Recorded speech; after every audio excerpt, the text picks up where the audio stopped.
أعوذ بالله من الشيطان الرجيم. بسم الله الرحمن الرحيم. ولقد آتينا لقمان الحكمة أن اشكر لله، ومن يشكر فإنما يشكر لنفسه، ومن كفر فإن الله غني حميد.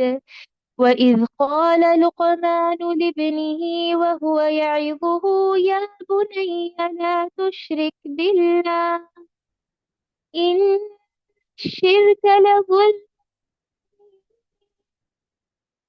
ووصينا الإنسان بوالديه حملته أمه وهن على وهن وفصاله في عامين أن اشكر لي ولوالدي إلي المصير. وإن جاهداك على أن تشرك بي ما ليس لك به علم فلا تطعهما وصاحبهما في الدنيا معروفا، واتبع سبيل فإلي ثم إلي مرجئكم فأنبئكم بما كنتم تعملون. يا بني إنها إن تك مثقال حبة من خردل فتكن في صحرة أو في السماوات أو في الأرض يأت بها الله، إن الله لطيف خبير. يا بني أقم الصلاة وأمر بالمعروف وانه عن المنكر واصبر على ما أصابك، إن ذلك من عزم الأمور. ولا تصعر خدك للناس ولا تمش في الأرض مرحا، إن يحب كل مختال فخور. واقصد في مشيك واغضض من صوتك، إن أنكر الأصوات لصوت الحمير. ترجمة: اور ہم نے یقیناً لقمان کو حکمت دی تھی کہ تو اللہ تعالیٰ کا شکر کر، ہر شکر کرنے والا اپنے ہی نفع کے لیے شکر کرتا ہے، جو بھی ناشکری کرے وہ جان لے کہ اللہ تعالیٰ بے نیاز اور تعریفوں والا ہے۔ اور جب کہ لقمان نے واعظ کہتے ہوئے اپنے لڑکے سے فرمایا کہ میرے پیارے بچے، اللہ کے ساتھ شریک نہ کرنا، بے شک شرک بہت بھاری ظلم ہے۔ ہم نے انسان کو اس کے ماں باپ کے متعلق نصیحت کی ہے۔ اس کی ماں نے دکھ پر دکھ اٹھا کر اسے حمل میں رکھا اور اس کی دودھ چڑھائی 2 برس میں ہے کہ تو میری اور اپنے ماں باپ کی شکر گزاری کر، تم سب کو میری ہی طرف لوٹ کر آنا ہے۔ اور اگر وہ دونوں تجھ پر اس بات کا دباؤ ڈالیں کہ تو میرے ساتھ شریک کرے جس کا تجھے علم نہ ہو، تو ان کا کہنا نہ ماننا، ہاں دنیا میں ان کے ساتھ اچھی طرح بسر کرنا اور اس کی راہ چلنا جو میری طرف جھکا ہوا ہے۔ تمہارا لوٹنا میری ہی طرف ہے، تم جو کچھ کرتے ہو اس سے پھر میں تمہیں خبردار کروں گا۔ پیارے بیٹے، اگر کوئی چیز رائی کے دانے کے برابر ہو، پھر وہ بھی خواہ کسی چٹان میں ہو یا آسمانوں میں ہو یا زمین میں ہو، اسے اللہ تعالیٰ ضرور لائے گا۔ اللہ تعالیٰ بڑا باریک بین اور خبردار ہے۔ اے میرے پیارے بیٹے، تو نماز قائم رکھنا، اچھے کاموں کی نصیحت کرتے رہنا، برے کاموں سے منع کرنا، اور جو مصیبت تم پر آ جائے تو صبر کرنا۔ یقین مان کہ یہ بڑے تاکیدی کاموں میں سے ہے۔ لوگوں کے سامنے اپنے گال نہ پھلا اور زمین میں اترا کر نہ چل۔ کسی تکبر کرنے والے شیخی خورے کو اللہ تعالیٰ پسند نہیں فرماتا۔ اپنی رفتار میں میانہ روی اختیار کر اور اپنی آواز پست کر۔ یقیناً آوازوں میں سب سے بدتر آواز گدھوں کی آواز ہے۔ جزاکم اللہ خیر۔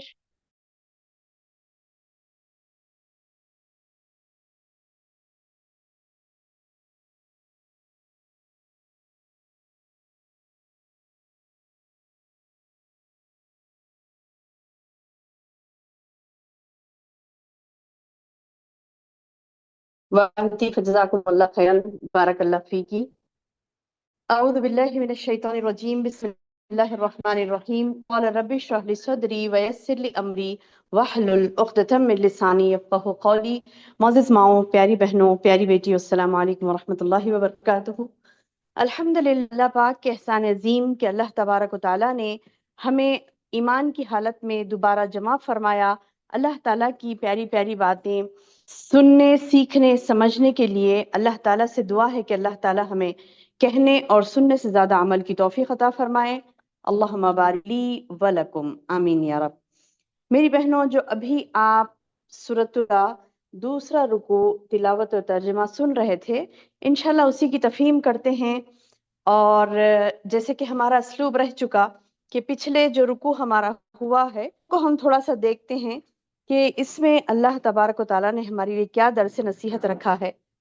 تو جیسے کہ ہم سورہ لقمان میں شروعات میں نے پہلے رکوع کی شروعات میں نے آپ کو بتلایا تھا کہ یہ سورت کا نام کس لیے سورۃ اللقمان رکھا گیا، کیونکہ اس میں لقمان رحم اللہ علیہ کا ذکر ہے، لقمان رحم اللہ علیہ کا ذکر ہے۔ اور یہ لقمان کون ہے؟ پچھلے درس میں نے آپ کو انٹروڈکشن دیا تھا نا، یہ وہ ہیں ایک نیک سلیم الطبع انسان تھے، یعنی اپنی فطرت اسلام پر وہ قائم تھے۔ ان کے دور کا کوئی نبی نہیں تھے، کوئی یعنی رسول پیغمبر نہیں تھے ان کے دور کے، بلکہ وہ ایک نیک انسان تھے جنہوں نے اپنے بچے کو پیاری پیاری نصیحتیں کی، اور ان کی حکمت سے بھرپور، یعنی ان کے واقعات عرب جانتے تھے، ان کو کس سے واقعات کے ذریعے سے جانتے تھے کہ حکیم لقمان ایک ایسے گزرے ہیں جو بہت ہی کیا کہنا چاہیے کہ ان کی حکمت کی باتیں مشہور تھی۔ جیسا ہمارے ہاں ہوتا نا کہ گولڈن ورڈز کسی کے دہرائے جاتے کہ وہ بہت اچھے تھے، بہت دانا تھے، بہت ہوشیار تھے، ایسی جواب دیتے تھے۔ یعنی ایک مرتبہ یہ ہوتا کہ ایک بادشاہ ان کو یہ بولتا کہ اے حکیم لقمان، تمہاری بہت میں نے تعریف سنی ہے، تو کہتا کہ ایک مزیدار چیز میرے سامنے پیش کرو، جو کہ بکرے میں سے سب میں مزیدار چیز جو ہے وہ پیش کرو۔ تو کیا کرتے ہیں؟ بکرے کی زبان پیش کرتے ہیں۔ تو پھر بادشاہ کہتا ہے کہ ٹھیک ہے، اب میرے لیے ایک سب میں خراب چیز پیش کرو بکرے کی۔ تو کیا کرتے ہیں؟ پھر سے زبان ہی پیش کرتے ہیں۔ تو وہ کہتے ہیں کہ اے حکیم لقمان، یہ کیا بات ہے کہ تم خراب چیز بھی زبان کو ہی کہتے ہو اور اچھی چیز بھی زبان کو ہی کہتے ہو؟ تو وہ کہتے ہیں کہ بہترین حصہ بھی دل اور زبان ہی ہے انسان کا، اور بدترین حصہ بھی وہی زبان اور دل ہے۔ کہ کہتے ہیں کہ اگر یہ صحیح ہو تو سب سے بہتر، اور اگر یہ بگڑ جائیں تو ان سے بدتر کوئی چیز نہیں۔ تو سبحان اللہ، یہ ان کا حکمت و دانش پر مبنی ایک واقعہ ہے جو مشہور ہے، جو کہ عرب بھی جانتے تھے کہ یہ بہت ہی ہوشیار انسان تھے۔ تو یہ بتلانا چاہ رہے ہیں یہاں پر اللہ سبحانہ تعالیٰ ان حکیم لقمان کے واقعے کو لا کر کہ دیکھیے، ایک جب انسان اتنا ہوشیار دانش مند، اس کی حکمت، اس کی ہوشیاری مشہور ہے، تو پھر کیوں تم لوگ یعنی اس کی ہوشیاری کو تسلیم نہیں کرتے کہ وہ ہوشیار ہے اور وہ دانا، وہ حکمت والا ہے، اس کی ہوشیاری کو تم تسلیم کیوں نہیں کرتے؟ یہ بتلانا چاہ رہے ہیں۔ تو سبحان اللہ، بہرحال حکیم لقمان کے بارے میں آج ہم پچھلے رکوع میں ہم نے ان کے بارے میں نہیں پڑھا تھا، بس اللہ تبارک و تعالیٰ کی جو ایک زبردست نصیحت جو ہم نے پچھلے درس میں سیکھی تھی کل، وہ یہ تھی کہ وَمِنَ النَّاسِ مَن يَشْتَرِي لَهْوَ الْحَدِيثِ، کہ کچھ لوگ ایسے ہیں جو بیکار بات کو خریدتے ہیں، لِيُضِلَّ عَن سَبِيلِ اللَّهِ بِغَيْرِ علم، کہ تاکہ اللہ کے راستے سے لوگوں کو بہکا دے بغیر علم کے، وَيَتَّخِذَهَا هُزُوًا، اور کیا ہوتا کہ جب قرآن اور اللہ کی باتیں انہیں مذاق معلوم ہونے لگتی، جب وہ لہو حدیث میں مبتلا ہو جاتے، بیکار چیزوں میں، بیکار باتوں میں، تو انہیں قرآن اتنا پسند نہیں آتا اور قرآن کو لائٹ لیتے ہیں۔ تو ان کے لیے کیا بتائے؟ اولئک لہم عذاب مہین، ان کے لیے مہین کہتے ہیں رسوا کرنے والا، تو ان کے لیے رسوا کن عذاب بتلایا گیا۔ یہ پچھلے درس میں ہم نے اللہ تبارک و تعالیٰ کی زبردست نصیحت سیکھی تھی، اور بھی اللہ تعالیٰ کے بارے میں ہم نے پڑھا تھا۔ زیادہ روشنی نہیں ڈالتے ہوئے پچھلے رکوع پہ آگے بڑھتے ہیں، کیونکہ اس رکوع میں کافی ساری نصیحتیں اور بہت زبردست رکوع ہے آج کا، جو کہ سورۃ اللقمان کا دوسرا رکوع ہے۔ چلیے اس کو شروع کرتے ہیں، کیونکہ ہم پچھلے رکوع پر زیادہ بات نہیں کر سکتے، اس وجہ سے کہ آج کا رکوع میں بہت ساری نصیحتیں، بہت ساری زبردست باتیں ہیں۔ جیسے کہ شروع ہو رہا ہے رکوع آیت نمبر 12 کے ساتھ، وَلَقَدْ آتَيْنَا لُقْمَانَ حِکْمَةَ أَنِ اشْکُرْ لِلَّهِ۔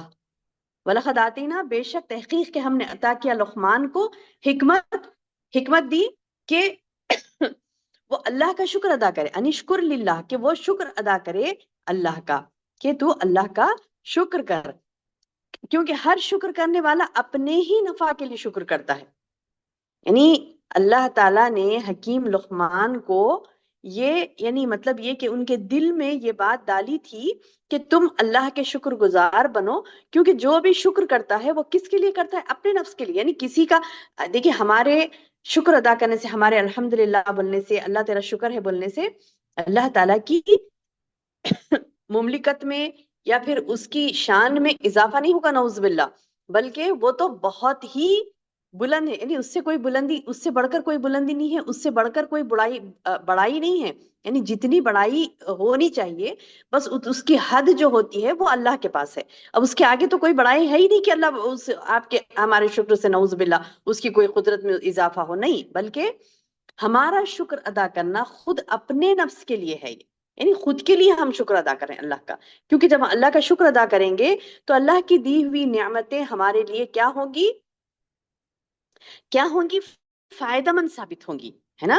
نعمتیں تو دی جاتی ہے، لیکن نعمتیں کب انسان کے لیے فائدہ مند ہوتی ہے؟ جب وہ نعمتوں کا وہ شکر ادا کر کے اس کا صحیح استعمال کرتا ہے۔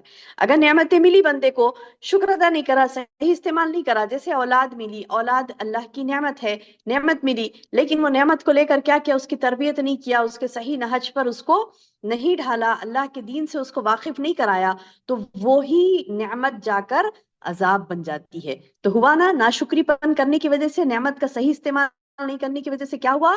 وہی اس کے نفس پر وبال بن گیا، وہی اولاد اس کے نفس پر وبال بن گئی، کیونکہ وہ اللہ کی نافرمان ہوئی۔ کیسے نافرمان ہوئی؟ کیونکہ اس نے اللہ کا شکر ادا کرتے ہوئے اس اولاد کو دین کی تربیت نہیں کی، یعنی دین سے واقف نہیں کروایا، دین کے بارے میں ایک ایک چیز جو اللہ اور اس کے رسول کا حکم ہے نہیں بتلایا، تو اس کی وجہ سے کیا ہو گیا؟ اس کو وہی نعمت جا کر کیا ہوگی؟ اس کے لیے عذاب بن گئی۔ تو سمجھ آیا نا کہ شکر ادا کرنا صحیح معنوں میں کیا ہوتا ہے؟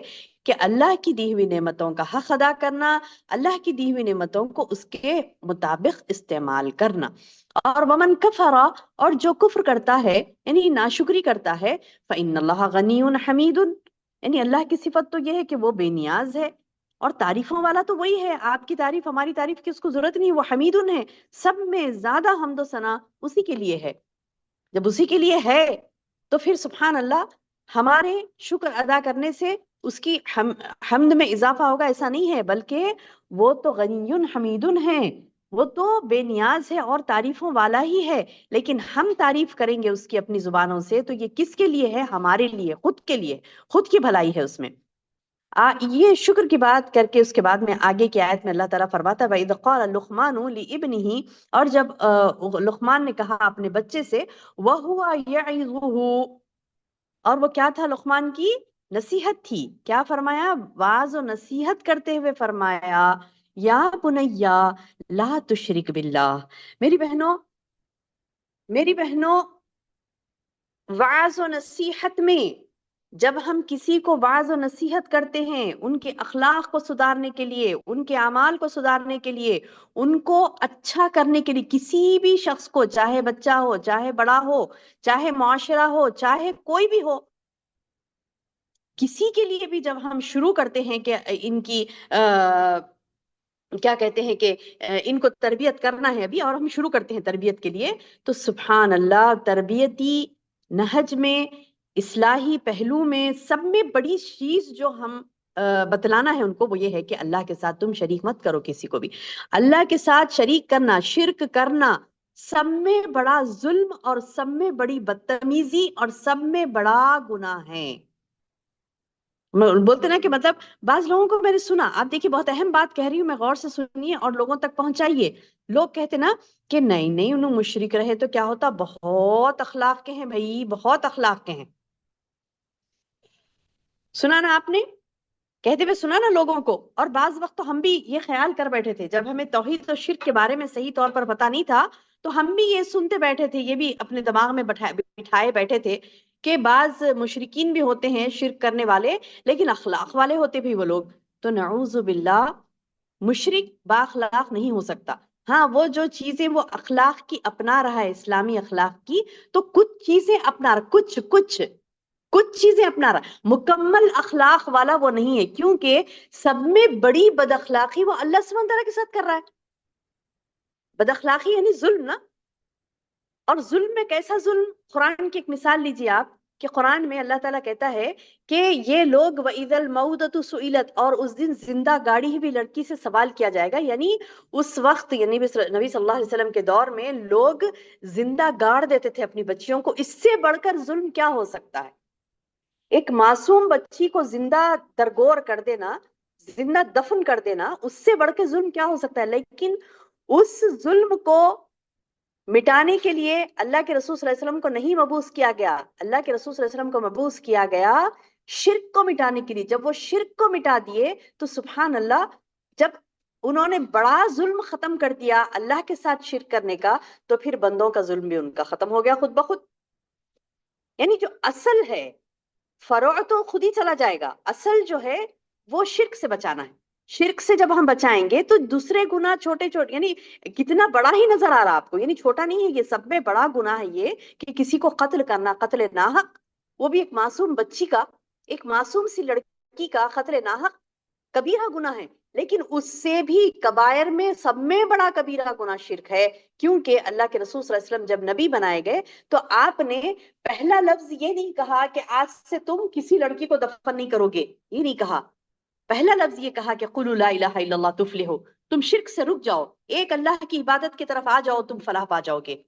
تو میری بہنوں، توحید وہ ایک اہم علم ہے، اہم نصیحت ہے جو حکیم لقمان نے بھی اپنے بچے کو کی. فرمایا کہ یا بنیا، اے میرے بچے، لا تشرک باللہ، اللہ کے ساتھ شرک نہ کرنا، ان الشرک لظلم عظیم، شرک کیا ہے؟ ظلم عظیم ہے. یعنی سب میں بڑا ظلم جو بندہ کسی پر کرتا ہے وہ کیا ہے؟ اللہ کے ساتھ کسی کو شریک کرنا.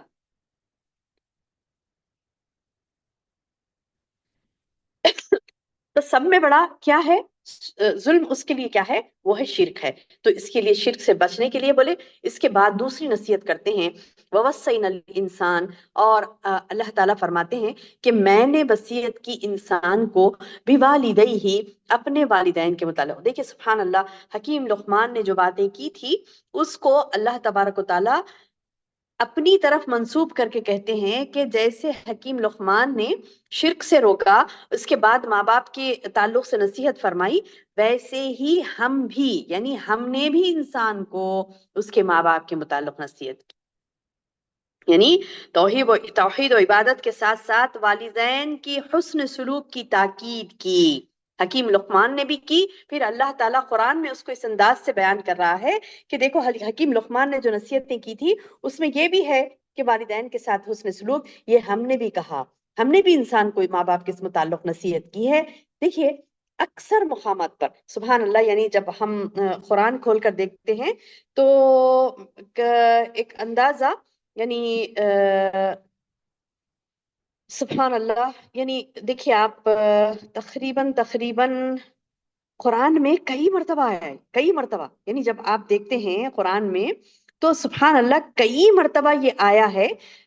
جیسے کہ جیسے کہ سورہ بقرہ میں آیت نمبر 83 میں آپ دیکھیے والدین کے حسن سلوک کے بارے میں، سورہ نساء آیت نمبر 36 میں دیکھیے والدین کے حسن سلوک کے بارے میں، سورۃ الانعام آیت نمبر 151 میں دیکھیے ان کے کیا کہتے ہیں والدین کے بارے میں، بنی اسرائیل آیت نمبر 23 میں دیکھیے اللہ تعالیٰ کے حق کے بعد اللہ سبحانہ و تعالیٰ فوری کس کے حق کے بارے میں کہتا ہے؟ والدین کے حق کے بارے میں.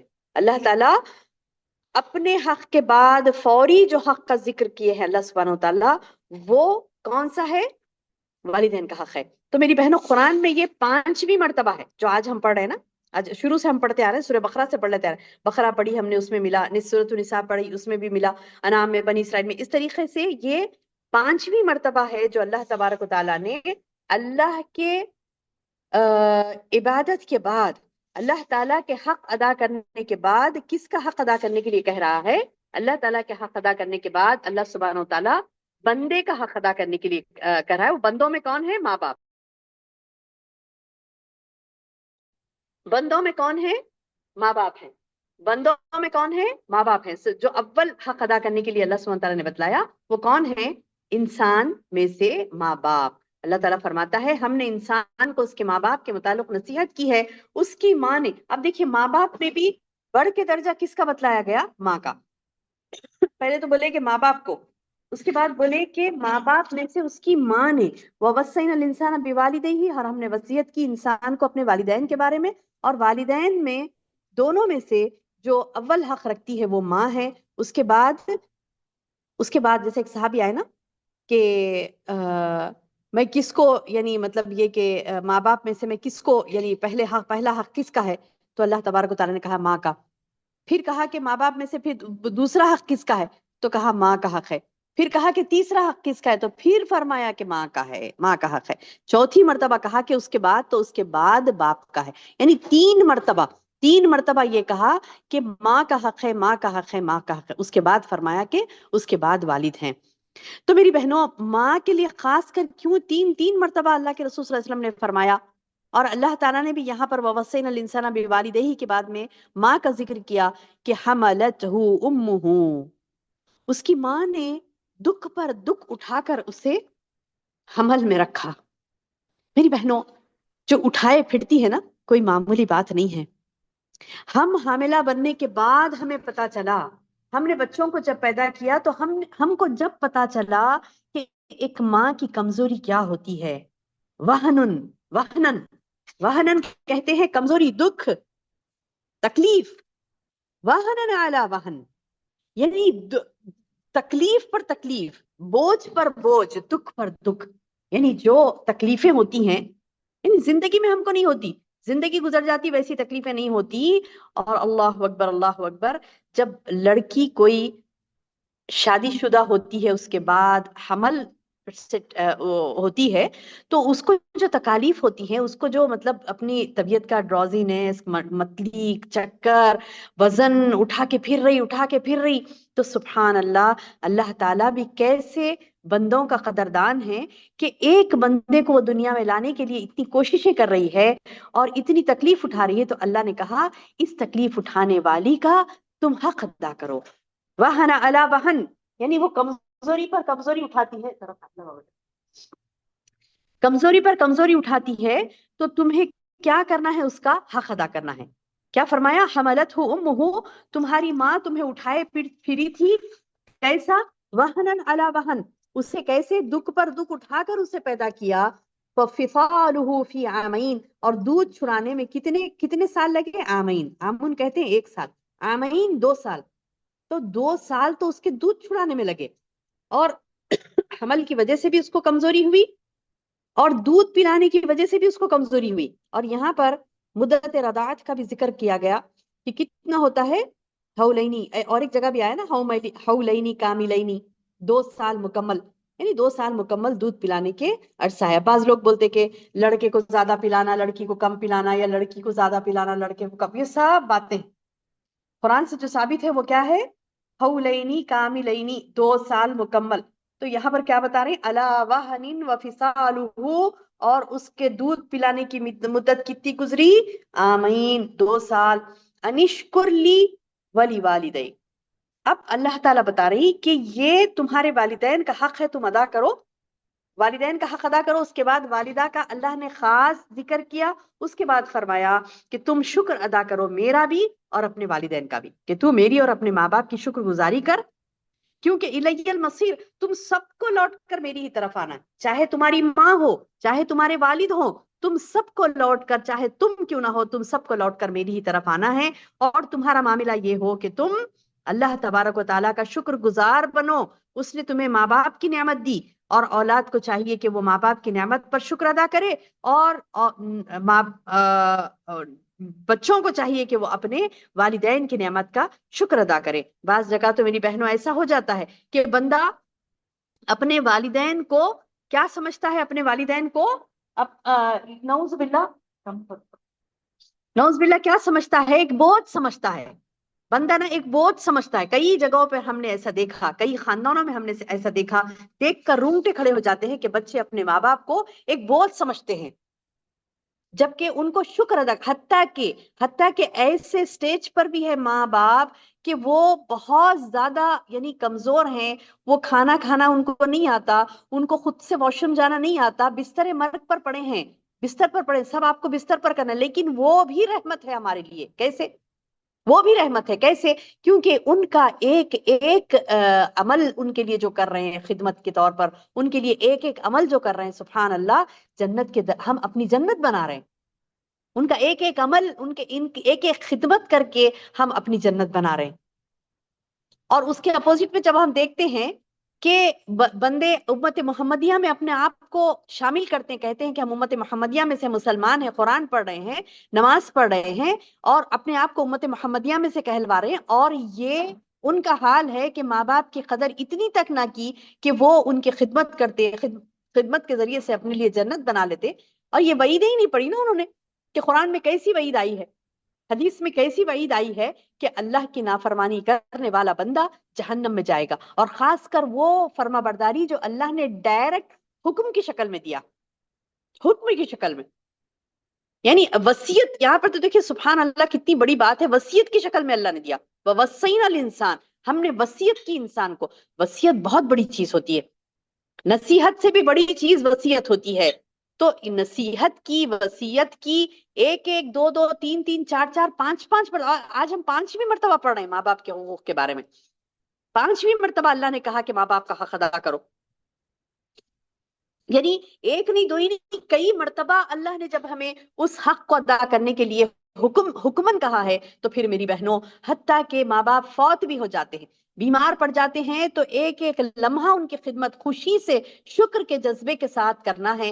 اور اگر وہ چلے بھی گئے دنیا سے، تو سبحان اللہ، اللہ تعالیٰ نے نبی صلی اللہ علیہ وسلم کے ذریعے سے یہ ہمیں نصیحت دی ہے کہ اگر وہ چلی بھی جائیں دنیا سے، تو ان کے دوست احباب کے لیے حسن سلوک کر کے اس کا حق ادا کرو۔ بولے وہ چلے بھی جائیں دنیا سے تو ان کے لیے دعائے مغفرت کرو، ان کے لیے جو بھی تم نیک اعمال کرو گے وہ ضرور ثواب جاریہ کے طور پر اللہ تعالیٰ ان کو دے گا۔ اکثر لوگ پوچھتے کیا کرنا جی باجی، کیا کرنا ماں باپ کے لیے، ماں باپ کا انتقال ہو گیا تو کیا کیا کرنا چاہیے؟ میری بہن، تم اگر سبحان اللہ بھی کہو کہ اللہ تعالیٰ وہ بھی اجر تمہارے ماں باپ کو بھی دے گا، اگر وہ قبول کیا، اگر وہ ذکر اللہ نے ہمارا قبول کیا، تو ضرور ماں باپ کو بھی اس کا جزا ملے گی، کیونکہ ماں باپ ہی ہمارے دنیا میں آنے کا ذریعہ ہے، انہوں نے ہی ہمیں پال پوس کر بڑا کیا، ہمارے رگوں میں طاقت، ہڈیوں میں طاقت آئی، گوشت پوشت چڑھا ہم پر، تو یہ ساری محنت کس کی تھی؟ ان کی تھی۔ تو اس محنت کے پیش نظر کیا ہونا چاہیے کہ اللہ تبارک و تعالیٰ کا انصاف، اللہ تعالیٰ یہ کرتا ہے کہ سبحان اللہ ہر وہ کیا کہتے ہیں کہ عمل پر جو ہم کرتی ہیں، انشاءاللہ اللہ تعالیٰ جزا دے گا، اللہ تعالیٰ جزا دے گا۔ اب ہم یہ نہیں کہ ہم یہ بولیں کہ مطلب میں یہ پڑھ رہی ہوں، وہ پہنچاؤں اپنے والدین کو، قرآن پڑھ رہی ہوں، اتنے پارے پڑھا میں نے پہنچایا، یاسین پڑھی پہنچایا، قرآن پڑھی پہنچایا، یہ کریں گے تو نعوذ باللہ بدعت ہوگی اور کوئی نیکی نہیں ملے گی اس کی، کیونکہ یہ چیز ثابت نہیں ہے اللہ کے رسول صلی اللہ علیہ وسلم سے، ٹھیک ہے؟ اب البتہ یہ کہا اللہ کے رسول صلی اللہ علیہ وسلم نے کہ جو بھی علم ماں باپ نے اپنے بچے کو دیا اور اس علم کا وہ عمل کرتا ہے، اس علم پر وہ عمل کرتا ہے، تو چاہے اس کا استاد ہو، چاہے اس کے ماں باپ ہو، تو ان کو ثواب جاریہ ملے گا، علم ینفع به، کہ وہ نفع بخش علم جو انہوں نے دیا تو اس کا فائدہ ملے گا، نفع بخش علم، سمجھ آیا؟ یعنی جو بھی نفع بخش علم بچوں کو دیے اپنے ماں باپ یا پھر ان کے استاد، تو وہ ثواب ان کو ضرور پہنچے گا۔ تو بہرحال اللہ تعالیٰ نے ماں باپ کی فرما برداری کا یہ حکم دیا اور کہا کہ تم شکر ادا کرو اپنے ماں باپ کا اور اپنے اللہ کا، کیونکہ تم سب کو لوٹ کر آنا میری ہی طرف ہے۔ آگے فرمایا وَإِن جَاهَدَاكَ عَلَىٰ أَن تُشْرِكَ بِي مَا لَيْسَ لَكَ بِهِ عِلْمٌ فَلَا تُطِعْهُمَا، اگر وہ کوشش یہ کرے کہ تم اللہ کے ساتھ شرک کرو، یعنی اگر ماں باپ کی فرما برداری کب تک کرنا ہے؟ ماں باپ کی فرما برداری کب تک کرنا ہے؟ جب تک وہ برائی کا حکم نہ دیں. اگر وہ تم دونوں میں سے کوئی بھی، اگر وہ دونوں یا دونوں میں سے کوئی بھی تجھ پر اس بات کا دباؤ ڈالیں کہ تو میرے ساتھ شریک کرے جس کا تجھے علم نہ ہو، تو ان کا کہنا نہ ماننا. اچھا آپ نہیں اطاعت نہیں کرنا بولتے، اچھا انہوں شرک کا بولتے، گناہوں کو بولتے، لہٰذا ماں باپ سے نفرت کریں گے؟ نہیں، آپ اس شرک سے، اس برائی سے جو ان کے اندر ہے اس سے نفرت کر سکتے ہیں، لیکن کبھی ماں باپ سے نفرت نہیں کر سکتے. آپ ان کے اندر کی جو خرابی ہے، ان کے اندر کی جو گندگی ہے اس سے نفرت کر سکتے ہیں، لیکن ماں باپ سے نفرت نہیں. اس گندی عادت سے نفرت ہو آپ کو، وہ شخصیت سے نفرت نہ ہو. اس گندی عادت سے بیزارگی ہو آپ کو، ان گناہوں سے آپ کو بیزارگی ہو، لیکن ماں باپ سے کبھی بیزار نہیں ہو سکتے. کیونکہ اللہ نے فوری اس کے بعد کہا کہ ہاں دنیا میں ان کے ساتھ اچھی طرح بسر کرنا. وَصَاحِبُهُمَا فِي الدُّنْيَا مَعْرُوفًا، ان کی اطاعت نہیں کرنا شرک کے معاملے میں، گناہ کے معاملے میں، لیکن وَصَاحِبُهُمَا فِي الدُّنْيَا مَعْرُوفًا، اچھی طرح سے ان کے ساتھ بسر کرنا دنیا میں. اور اس کی راہ چلنا جو میری طرف جھکا ہوا ہو، یعنی مومن، جو مومن ہوتا نا اس کی راہ چلنا. وَاتَّبِعْ سَبِيلَ مَنْ أَنَابَ إِلَيَّ، اور اس راستے پر چلنا جس راستے کا اللہ تبارک و تعالیٰ نے حکم دیا ہے.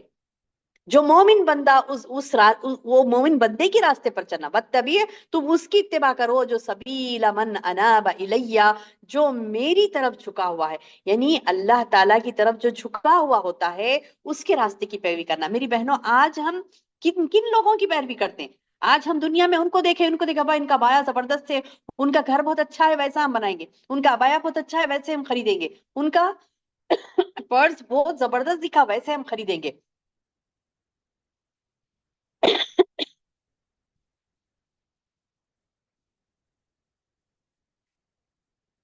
کہتے ہیں ان کی کراکری بہت پسند آئی ہمیں، ان کے کپڑے بہت پسند ہیں، ہم ویسے لیں گے ویسے. سبحان اللہ. دنیا کے معاملے میں جتنا بندیاں دیکھتی ہیں، اللہ تعالی ہمیں نصیب کرے کہ ہم دین کے معاملے میں دیکھیں. میری بہنوں، آج سے تھوڑا بہت ٹھیک ہے، تھوڑا یہ بھی دیکھتے تھے، تھوڑا وہ بھی دیکھتے تھے، لیکن نہیں، اب کیا کریں گے؟ ہم زیادہ فلی کنسنٹریشن کریں گے ہمارے بہنوں کے ان اعمال پر، اس اسوے پر جو وہ اللہ تعالیٰ یہاں پر صفت بتا رہا ہے. وَاتَّبِعْ سَبِيلَ مَنْ أَنَابَ إِلَيَّ، اے میرے بندو، تم ان لوگوں کی راہ چلنا، اس کی راہ چلنا جو میری طرف جھکا ہوا ہو، ان لوگوں کی راہ چلنا جو میری طرف جھکے ہوئے، یعنی مومنین کی راہ ہمیں اپنانا ہے. مومن جو کرا وہ ہمیں کرنا ہے. ہمیں دنیا دار جو کیے وہ نہیں کرنا ہے. مومن یعنی پکا ایمان والا، اللہ کی طرف جھکا ہوا ہے، قرآن اور حدیث پر جم کے عمل کر رہا، تو سبحان اللہ وہ اعمال ہم اپنائیں، وہ افعال ہم اپنائیں، وہ اعمال ہم اپنائیں. یہ نہیں کہ مطلب انہوں نے یہ شادی خانہ لیا میں بھی وہ شادی خانہ لوں گی، انہوں نے ایسے سٹینڈرڈ کی شادی کی اپنے بچے کی، میں بھی ایسے سٹینڈرڈ کی کروں گی. ارے ہم اتنے جگہ جا کے دعوتیں کھائے تھے، لہٰذا آج ہم فلاں جگہ پر لیں گے، فلاں جگہ پر لیں گے. اللہ نے استطاعت دی ہے، اتنے لوگوں کو بلانا ہے، اس لیے لے رہے ہیں. اچھا اللہ تعالیٰ بولے گا اچھا اس لیے لیے تھے، جاؤ جنت میں. نہیں میری بہنوں، نہیں. اللہ کہے گا کہ میں نے تجھے حکم دیا تھا کہ وَصَاحِبُهُمَا فِي الدُّنْيَا مَعْرُوفًا، اور وَاتَّبِعْ سَبِيلَ مَنْ أَنَابَ إِلَيَّ، یہ اللہ یاد دلائے گا حکم کو اللہ کے. آج جو ہم حکم پڑھ رہی ہیں نا میری بہنوں اللہ کا، وَاتَّبِعْ سَبِيلَ مَنْ أَنَابَ إِلَيَّ، تو اتباع کر، تو پیروی کر اس راستے کی جو میری طرف جھکا ہوا ہوتا ہے. اس شخص کی پیروی کر جو میری طرف جھکا ہوا، جو مومن ہے.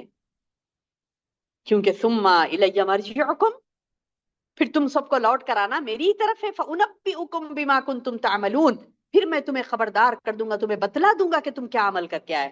میں نے کہا نا میری بہنوں، میں نے کہا نا ابھی کہ اللہ بتا دے گا، اللہ بولے گا، اللہ فرمائے گا کہ دیکھ میرے بندے، میں نے تجھ سے کہا نہیں تھا، حکم نہیں دیا تھا تجھے قرآن میں کہ واتبع سبیل من اناب الیہ، تو اتباع کر اس راستے کی، اس شخص کے اس راستے کی جو میری طرف جھکا ہوا ہے.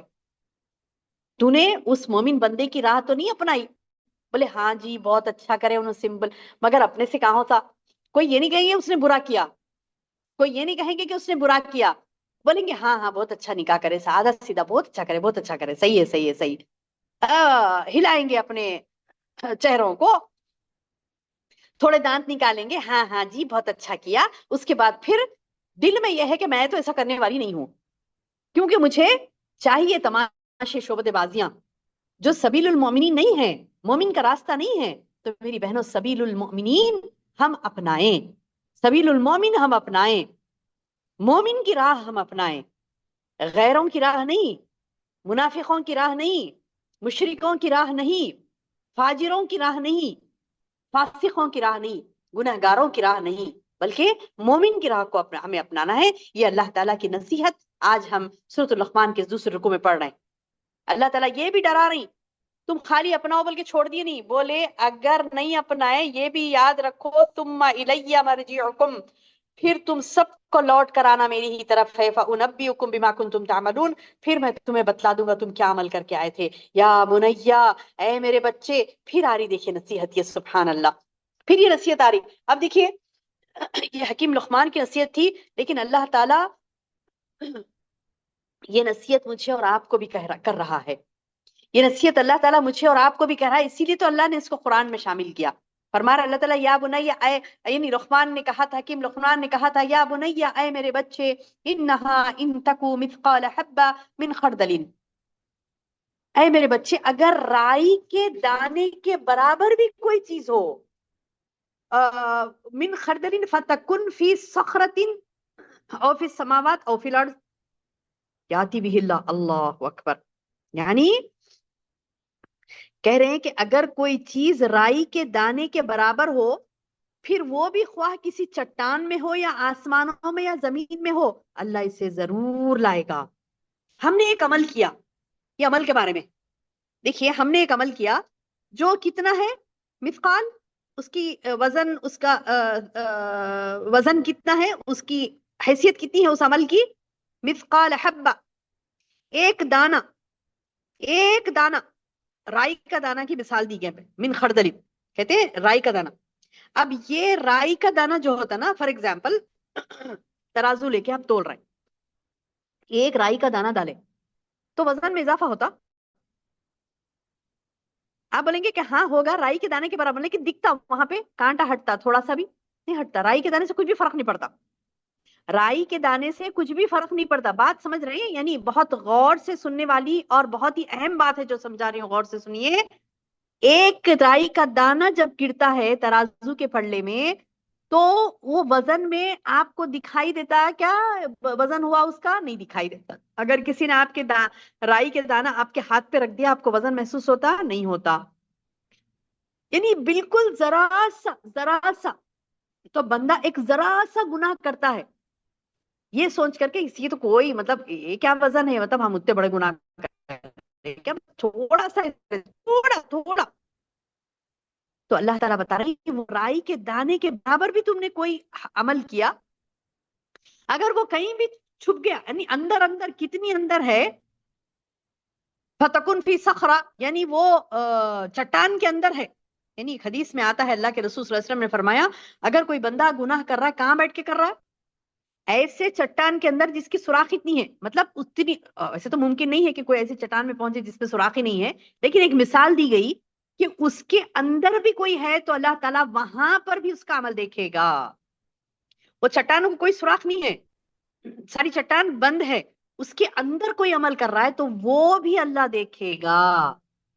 کیونکہ میری بہنوں آپ کو پتا ہے، ایک صاحب بتلا رہے تھے، ان کا پتھر کا کاروبار ہے، تو وہ بتلا رہے تھے کہ ایک مرتبہ ہم نے دیکھا کہ بلاسٹنگ ہوئی، ایک پتھر کو ہم مطلب پھوڑے، بڑی چٹان تھی، اس کو ٹکڑے ٹکڑے کیے، جب اس کے 2 ٹکڑے ہوئے تو بیچ میں ہم نے دیکھا کیڑے تھے اور زندہ تھے، بولے اللہ اکبر، اللہ اکبر۔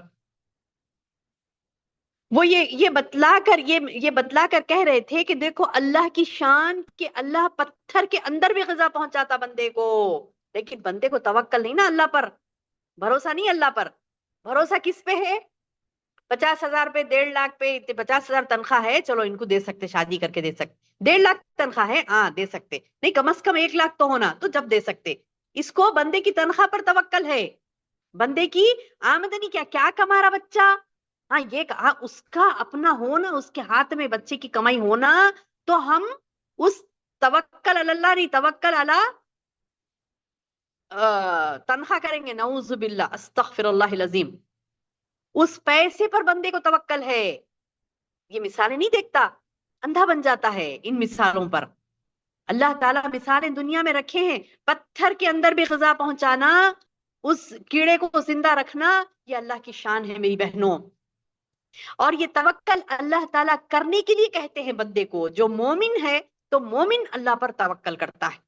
تو اسی لیے تو کہا نا اللہ نے کہ تو واتبع سبیل من اناب الیہ، جو میری طرف جھکا ہوا ہوتا مومن بندہ، اس سبیل المومن کو تم اپناؤ، اس توکل کو تم اپناؤ، اس بھروسے کو، وہ جو مومن بھروسہ کرتا ہے اللہ کی ذات پر.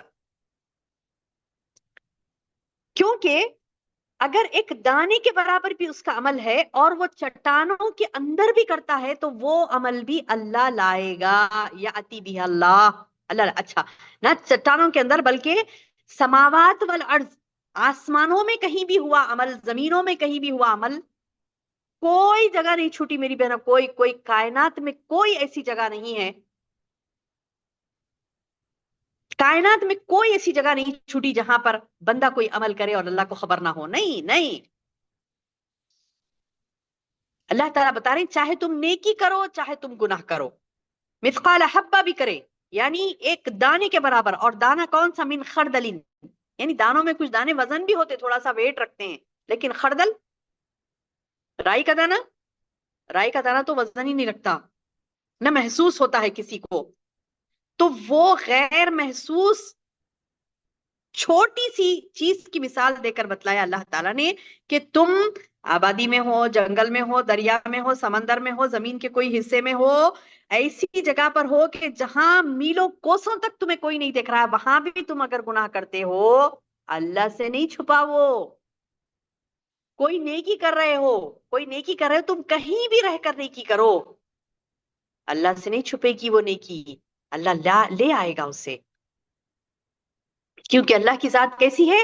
ان اللہ لطیف خبیر، بے شک وہ باریک بھی ہیں اور بہت زیادہ خبر رکھنے والا ہے، بہت زیادہ خبر رکھنے والا. لہٰذا کوئی عمل کو میری بہنوں، مثقال ذرہ بھی ہو، مثقال حبہ بھی ہو، ہم اسے نہیں چھوڑنا ہے. اس عمل کو، نیک عمل ہے ذرے کے برابر بھی نظر آ رہا کر لیجئے، برائی ہے ذرے کے برابر بھی ہے آپ ہٹ جائیے پیچھے، کیونکہ وہ اللہ تعالیٰ لائے گا. یاتی بھی اللہ، اللہ تعالیٰ بتا رہا ہے کہ میں اسے، یعنی اللہ تعالیٰ اسے ضرور لائے گا، کیونکہ اللہ باریک بھی اور خبردار ہے، ہر چیز سے خبردار. یا بنیا، آگے کہتے ہیں اے میرے بچے، اقیم الصلاۃ، نماز کو قائم کر، وامر بالمعروف، اور نیکی کا حکم دے، اچھے کاموں کا حکم دے، ونہ عن المنکر، اور برے کاموں سے منع کرتا رہے، واصبر علی ما اصابک، اور جو مصیبت تم پر آ جائے اس پر صبر کرنا. سبحان اللہ سبحان اللہ میری بہنوں، کروڑہا قیمت کے نایاب موتی ہیں یہ جو بکھیرے ہیں اللہ سبحانہ تعالیٰ نے قرآن میں. کتنے پیارے موتی ہیں یہ، اس کو ہم لے میری بہنوں، یہ لے نصیحتوں کو. اللہ تعالیٰ کہتا ہے، لقمان نے اپنے بچے کو نصیحت کر کے کہا نماز کو قائم کر، نیکی کا حکم دے، برائی سے روک.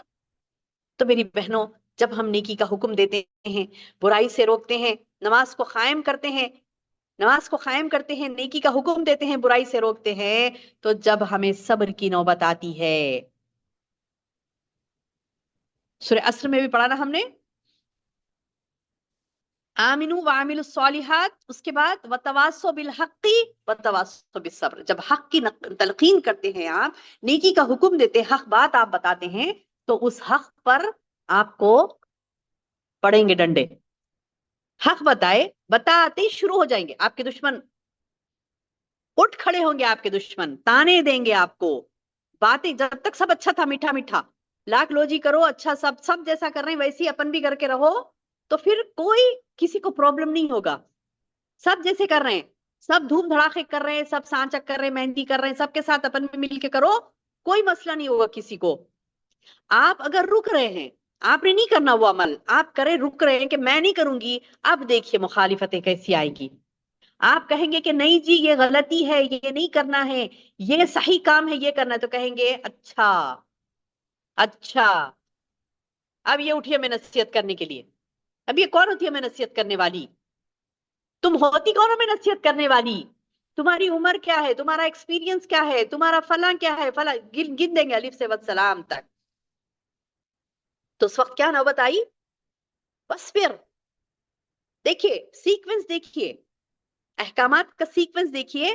اقیم الصلاۃ وامر بالمعروف ونہی عن المنکر، یعنی تم نیکی کا حکم دو، نماز قائم کرو، نیکی کا حکم دو، برائی سے روکو. وصبر، فوری صبر کر، بات آئی وصبر علی ما اصابک، جو مصیبت تم پر پہنچ رہی ہے اس پر صبر کرو. یعنی مذکورہ باتوں میں جو اوپر تذکرہ ہوا، جن باتوں کا جو احکامات اللہ تعالیٰ بتا رہے ہیں، وَاتَّبِعْ سَبِيلَ الْمُؤْمِنِينَ بولے، سبیل من اناب الی بولے، الیہ بولے، یعنی میری طرف جو جھکا ہوا ہے، سبیل المومنین کو تمہیں اپنانا ہے. مومن کے راستے کو اپنائیں گے تو تمام لوگ اٹھ کھڑے ہوں گے آپ کے خلاف. وہ چند مومن ہوں گے جو بولیں گے ماشاءاللہ تبارک اللہ بہت اچھا کام کیا آپ نے، لیکن تقریباً وہ ہوں گے جو آپ کے کام کی مخالفت کریں گے. بولے کہاں سے سیکھا ہے نئے طریقے، یہ کیا تماشا لگا رکھا ہے، یہ کیا کر رہی، ایسے تھوڑا ہی نہ ہوتا ہے. اے بولیں گے آپ دیں گے ڈنڈے، اپنے تانوں کے ڈنڈے پڑیں گے آپ کو، باتیں پڑیں گی منہ سے، ایسی باتیں نکالیں گے جو آپ کے دل پر لگیں گی. اب وہاں پر صبر کرنا ہے، آپ وہ سن کر چھوڑنا نہیں ہے آپ کو، وہ صبر کرنا ہے. وَاصْبِرْ عَلَىٰ مَا أَصَابَكَ، اور تم صبر کرو جو تم کو مصیبت پہنچی، چاہے ان کے باتوں کی وجہ سے پہنچی یا پھر جو بھی مصیبت اللہ تعالیٰ کی طرف سے پہنچتی ہے، جو بھی مصیبت، جو بھی پریشانیاں، جو بھی شدائد، جو بھی لان تان ملامت، کچھ بھی لوگ کر رہے ہیں آپ کے ساتھ، تو صبر کیا ہے؟ ایک اولو العزم پیغمبروں کا اسوہ ہے. سبحان اللہ. کیا ہے میری بہنوں صبر؟ اولو العزم پیغمبر، یعنی بڑے بڑے، اولو العزم کہتے ہیں بڑے بڑے ٹارگٹس رکھنے والے جو لوگ تھے نا پیغمبر، اولو العزم تھے وہ لوگ، ان کے عزم، ان کے ارادے، ان کے پلانز بڑے بڑے تھے. تو وہ بڑے بڑے پلانز رکھنے والے اولو العزم جو لوگ تھے، ان کا شیوا تھا صبر. اگر ہمارے اندر صبر نہیں ہے، اگر ہم دو باتیں کسی کی نہیں سن سکتے، فوری رونے پر آنے لگ رہی، چھڑچھڑے ہو جا رہی، یا پھر کچھ بھی ایکشن کچھ بھی ہو جا رہا ہم سے، تو نعوذ باللہ پھر وہ اولو العزم والی جو بات ہے نا، جو ہم سے اللہ تعالیٰ بڑے بڑے کام جو لینا چاہ رہا ہے، وہ نہیں کر پائیں گے. بڑے بڑے کام کرنا ہے، اپنے آپ کو تیار کریے، اپنے آپ کو تیار کر، صبر کی کوالٹی اپنے اندر لائیے. کیسا صبر؟ پتھر بھی مارے تو آپ کو دعائیں دینی ہیں. ایسے لوگ جو آپ کے اپنے خاندان کے ہیں، آپ کو دل آزاری کر رہے، آپ کو، آپ کی دل آزاری نہیں بلکہ اگر آپ پر ہاتھ بھی اٹھا دیا کوئی آپ کا بڑا، ہوتا نا بعض وقت، ہم بھی گزرے اس پیریڈ سے، ہم بھی گزرے ان یعنی حالات سے. بعض وقت تو ہمارے بڑے ہم پر ہاتھ اٹھا دیتے یہ بول کر کے، مطلب فرسٹریٹ ہو جاتے، ہوتا نا کہ مطلب یہ کیا مطلب لگا رکھی ہے کہ نیکیوں پہ مطلب یہ اپنی ہی کرتی ہے، ہوتا نا مطلب یہ بولتے کہ تم اپنی ہی کرتی ہو. تو ہمیں کہنا امی جان ابا جان میں اپنی نہیں کر رہی ہوں، میں اللہ کی سن رہی ہوں. بس بہت بولے بولے کہ مطلب بعض وقت ہوتا نا خاندان کا پریشر آ رہا ہے، کچھ بھی آ رہا تو ہاتھ ہی اٹھا دیتے، ہوتا نا بعض وقت. تو سبحان اللہ، اس کو آپ خیر میں لیجیے، اس پر مشتعل مت ہوئیے، اس پر دل آزاری مت اپنائیے کہ مطلب ارے میرے ساتھ ایسا ہو گیا، ایسا ہو گیا، میرے شوہر نے ایسا کہہ دیا، میرے ماں باپ نے ایسا کہہ دیا، میرے بڑوں نے ایسا کہہ دیا، اب میں کیا کروں، بیٹھ گئے منہ بنا کے. نہیں، صبر لازم ہے. امر بالمعروف و نہی عن المنکر کا کام کرتے ہیں، نیکی کا حکم دینا، برائی سے روکنا، ہم یہ کام کرتے ہیں تو صبر وہاں پر لازم ہے. جو بھی مصیبت اس میں پہنچتی ہے تمہیں صبر کرنا ہے. ان ذالک من عزم الامور. اب یہ بھی بول رہے ہیں اللہ تعالیٰ، یقین مانو یہ بڑی ہمت کے کاموں میں سے. سبحان اللہ، ہمت ہونا چاہیے اس چیز کی. یعنی یہ جو صبر ہے وہ ایک ایسا ہتھیار ہے جس کے بغیر اللہ کے دین کا کام ممکن ہی نہیں ہے. ممکن ہی نہیں ہے اللہ کے دین کا کام صبر کے بغیر. تو یہ صبر کی کوالٹی اپنے اندر پیدا کرنے کے لیے ٹپ کیا ہے میری بہنوں؟ ٹپ کیا ہے اس کے لیے؟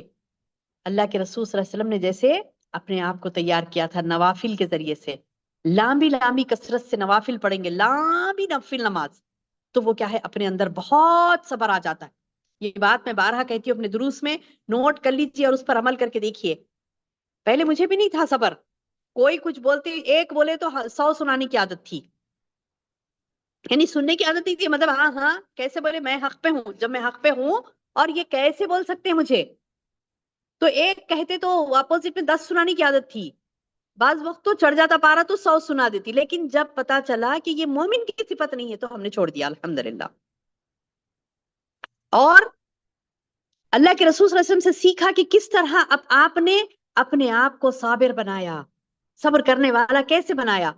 تو دیکھیں نبی صلی اللہ علیہ وسلم لامبی لامبی نفل نماز پڑھتے تھے سکون سے ٹھہر کے، تو اس سے کیا ہوتا ہے میری بہنوں؟ صبر آتا ہے. یہ ہم نے پریکٹیکلی دیکھی اس چیز کو.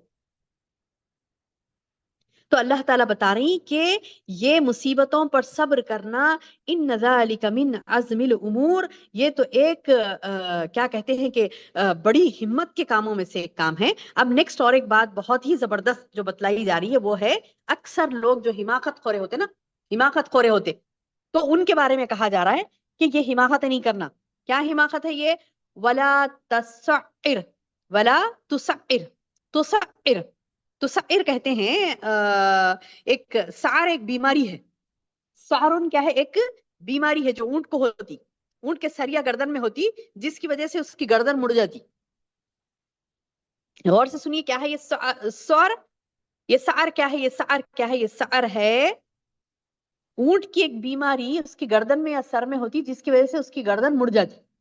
تو آپ دیکھیے حماقت کرنے والے گردن یوں اکڑا کے رکھتے، دیکھیے میں بھی کچھ ہوں. تو سبحان اللہ، اللہ تعالیٰ نے خاص اس اونٹ کی بیماری کا نام لے کر یہ نصیحت کی، ولا تسعر خدک للناس، لوگوں کے سامنے اپنا گال نہ پھلا، اپنی گردن مت اٹکا لوگوں کے سامنے. ولا تمشی فی الارض مرحا، اور زمین پر اترا کرنا چل، ہوتا نا ایسی چال یا ایسا رویہ جس سے مال اور دولت یا جاہ و منصب یا قوت، طاقت، فخر، غرور، اس کا اظہار ہو رہا ہے، یہ اللہ کو ناپسند. ایسے چیزیں آپ اپنا رہی ہیں جس کی وجہ سے شان کا مظاہرہ ہو رہا. بولتے دیکھیے ایسی شادی کرنا لوگ دیکھتے رہ جانا بولے، یہی ہے وہ، یہی ہے، یہی ہے. ایسا فنکشن کریں گے لوگ دنگ رہ جائیں گے بولے، دیکھتے رہ جائیں گے. حماقت، تو یہ جو حماقت ہے نا وہ ذلیل کر دے گی انسان کو. یہ حماقت نہ کرے، اللہ نے صاف حکم دیا تم اکڑو مت. اب بعض لوگوں کو عادت تھی کہ منڈی ٹیڑھی رکھتے، ایسے اکڑ اکڑ کے ایسے مطلب اپنے سر کو گھما گھما کر گردن اکڑا اکڑا کر رکھتے ہیں. تو اللہ تعالیٰ خاص اس صفت کے اوپر بولے کہ ولا تسعر خدک، وہ اس عادت کے اوپر بولے، صفت نہیں عادت پہ بولے کہ ولا تسعر خدک للناس، لوگوں کے سامنے اپنے گال پھلا پھلا کے گردن اکڑا اکڑا کے مت رکھو، اور نہ زمین میں ایسا چلو کہ تم کیسے ولا تمشی فی الارض مرحا، اکڑ اکڑ کے اتراتے ہوئے زمین پر مت چلو، کیونکہ ان اللہ لا يحب کل مختال فخور، اللہ کسی تکبر کرنے والے شیخی خورے کو پسند نہیں کرتا. تو تکبر رائی کے دانے کے پھر آیا. دیکھیے یہ بات اللہ کے رسول صلی اللہ علیہ وسلم نے کیا فرمایا تھا؟ حدیث ہے جامع ترمذی کی حدیث ہے، مسند احمد میں بھی آئی ہے کہ وہ شخص جنت میں نہیں جائے گا جس کے دل میں ایک رائی کے دانے کے برابر بھی کبر ہوگا. دیکھیے رائی کے دانے کے بارے میں حدیث میں بھی الفاظ آئے، رائی کے دانہ من حبہ، من حبتن کیا ہے؟ من خردل. تو یہ رائی کا دانہ کیا سمجھتا ہے انسان؟ رائی کا دانہ اس کی کوئی وزن ہی نہیں ہوتا. میں اتنا کیا کرا جو تھوڑا سا ایسا، تھوڑا سا، تو وہ تھوڑا رائی کے دانے کے برابر بھی کبر ہمارے اندر نہیں رہنا. یعنی اتنی زیادہ بندے میں عاجزی وہ انکساری ہو، اتنی زیادہ بندے میں عاجزی وہ انکساری ہو، کبر کا نام و نشان اس کے اندر نہ ہو. اللہ نے صاف حکم دیا کہ تم ہرگز بھی، اللہ تعالیٰ محبت ہی نہیں رکھتا مختالین فخور، یعنی ہر اکڑنے والے شیخی باز، تکبر کرنے والے شیخی باز سے اللہ تعالیٰ محبت نہیں رکھتا، پسند ہی نہیں کرتا اس کو، تو نفرت کرتا ہے. یا تو اللہ تعالیٰ پسند کرتا یا تو پسند نہیں کرتا. تو پھر پسند نہیں کرتا تو کہاں جائیں گے؟ جہنم میں. تو کبر اگر رائی کے دانے کے برابر بھی ہوگا، اتنا چھوڑا بھی کبر ہوگا، تو پھر وہ جنت میں نہیں جائے گا، جنت میں نہیں جائے گا. عاجزی انکساری اللہ کو پسند ہے. عاجزی اختیار کرنا، اپنے آپ کو بڑا نہیں بتانا. بڑائی صرف اللہ کی ہے. تمام خوبیوں کا مالک کون ہے؟ اللہ ہے. حتیٰ کہ کوئی تکبر کے طور پر اپنا کپڑا بھی نیچے لٹکاتے ہوئے چلتا ہے تو قیامت کے دن اللہ تعالیٰ اس کی طرف نظر بھی اٹھا کر نہیں دیکھے گا. ہاں، تکبر کا اظہار کیے بغیر اللہ کی انعامات کا ذکر کرنا اچھی بات ہے، اچھا لباس پہننا، اچھی خوراک استعمال کرنا اچھی بات ہے، لیکن اس کو فخریہ انداز میں لے جانا وہ حرام ہے. تو دیکھیے کیسا تھوڑا انداز چینج ہونے سے انسان جنتی سے جہنمی بن سکتا ہے. انداز چینج نہیں ہونا چاہیے ہمارا. یعنی انداز کیسے ہو؟ انداز کیسے ہو؟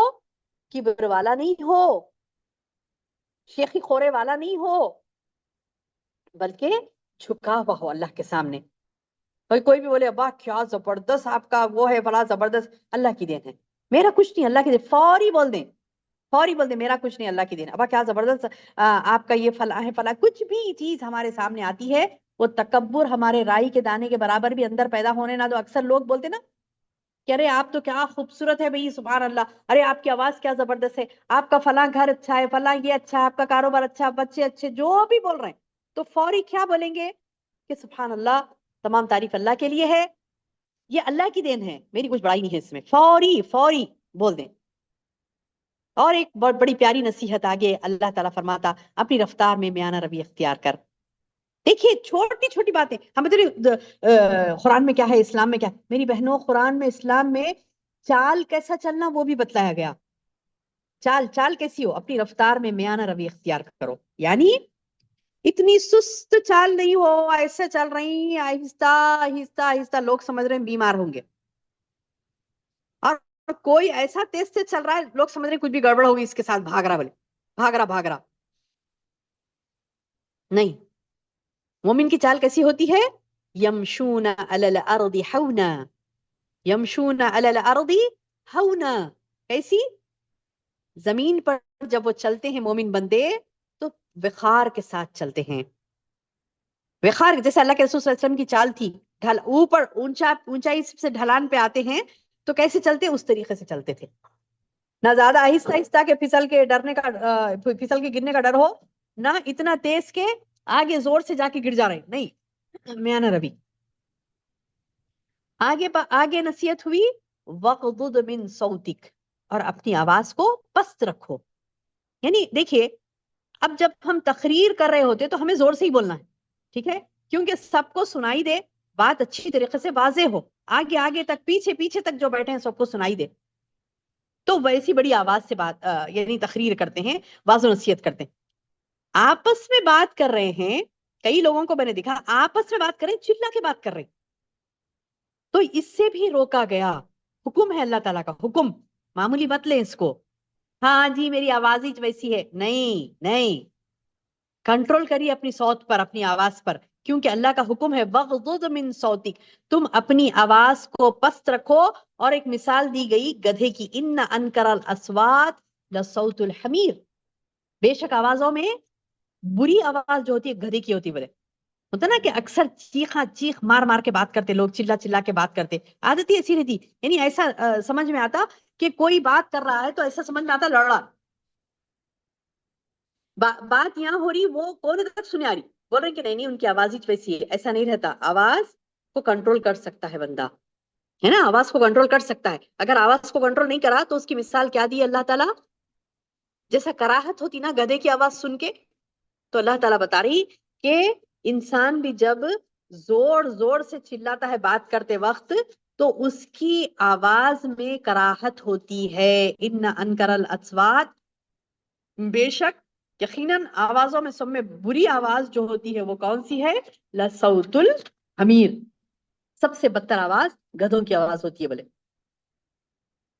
تو نصیحت کیے، مثالیں دیے، اور سبحان اللہ سمجھا سمجھا کے بولے یا بنیا اے میرے بچے جو نصیحت کی تھی حکیم لقمان نے اپنے بچے کو، وہ پیارے انداز سے اللہ سبحانہ تعالیٰ نے یہ 11 نصیحتیں ہمیں بتلائی ہیں حکیم لقمان کی. تو سبحان اللہ آج ہم نے یہ پیاری پیاری نصیحتیں جو قرآن کی 11 نصیحتیں ہم نے دیکھی ہیں. اللہ تعالیٰ سے دعا ہے کہ اللہ تعالیٰ ہمیں اسے احسن طریقے سے سمجھنے والیاں بنائے، اور جو کچھ ہم نے سنا ہے اسے سن کر دوسروں تک پہنچانے والے ہمیں بنائے. اللہم بارک لی ولکم، آمین یا رب العالمین. سبحانک اللہم و بحمدک، اشہد ان لا الہ الا انت، استغفرک و اتوب الیک. انشاءاللہ کل ہمارا اگلا درس جو ہوگا وہ سورہ لقمان کا آخری درس ہوگا. انشاءاللہ اللہ تعالی ہمارے وقت میں برکہ نصیب فرمائے. ٹھیک ہے، انشاءاللہ ابھی ہم اپنے درس کا سلسلہ روکتے ہیں. السلام علیکم و رحمۃ اللہ.